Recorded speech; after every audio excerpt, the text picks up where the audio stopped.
అందరికీ నమస్కారం. ఇవాళ ఒక అన్ఫార్చునేట్ ఇన్సిడెంట్ జరిగింది.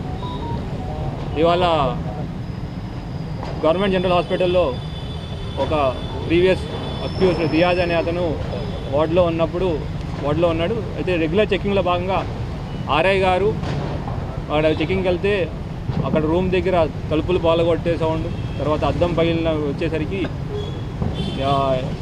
ఇమీడియట్గా మెడికల్ సిబ్బందికి ఇన్ఫామ్ చేసి ఆర్ఐ గారు, ఎస్ఐ గారు, ఒక కానిస్టేబుల్ గారు లోపలికి వెళ్ళి ఎందుకు ఆ సౌండ్ వస్తుందో లోపలికి వెళ్తే ఈ రియాజ్ అనే వ్యక్తిని అంత గోల చేస్తున్న వ్యక్తిని తీసుకెళ్ళి అతను బెడ్ దగ్గర కూర్చోబెట్టడానికి ప్రయత్నం చేశారు.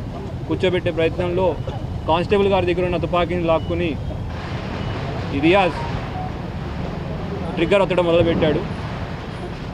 అది పాడేయని ఆర్ఐ చెప్తున్నా వినకుండా ట్రిగ్గర్ ఒత్తుతుంటే గత్యంతరం లేక ఆర్ఐ గారు ఫైర్ చేయడం జరిగింది. అక్కడి నుంచి అంత ఫైర్ చేయడం బుల్లెట్ ఇంజురీస్తో రియాజ్ ఆడ కింద పడిపోయాడు. తర్వాత ఎస్ఓపి ప్రకారం దాని మీద కేసు రిజిస్టర్ చేయడం అండ్ ఎంక్వైరీ చేయడం జరుగుతూ ఉంది. Thank you.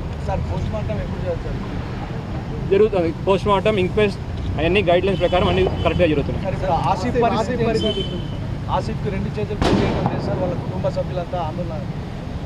ఆసిఫ్ని మల్లారెడ్డి హాస్పిటల్ హైదరాబాద్లో ట్రీట్మెంట్ జరుగుతూ ఉంది. వాళ్ళ మార్నింగే 11:30కి ఆపరేషన్ జరిగింది. ఇంకొక సంవత్సరం పట్టేదా అతనికి అంతా సెట్ అవ్వడానికి సంవత్సరం దాకా పట్టే టైం. Thank you. ఇది మిగతా ఇది వీళ్ళ డీటెయిల్ ఇన్వెస్టిగేషన్ మళ్ళీ ఒకసారి 2 రోజులు మళ్ళీ పెట్టుకుంటాం. తప్పించుకున్నప్పుడు సహకరించారా సార్?